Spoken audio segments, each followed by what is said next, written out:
Hakimlər sizcə daha çox idmançını yoxsa məşqçini əsəbləşdirir? Mən düşünürəm ki, istər idmançı, istər məşqçi hakimə birbaşa hər bir qanuna hörmətlə yanaşmalıdır. Çünki istər idmançı, istər məşqçi hakimi hansı bir qərarına reaksiya verərsə, orada heç bir qərar dəyişmir.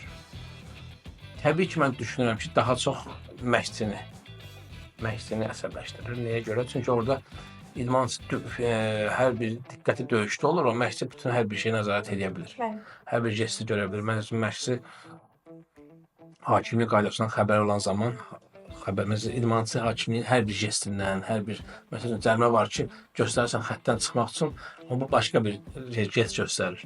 Onu məşqçi görür, əsəbləşir. Daha çox, yəni məşqçinin əsəbləşmə səbəbi daha idmançıdan çoxdur.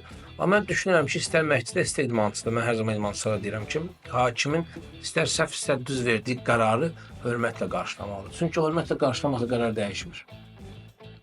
Düzdür.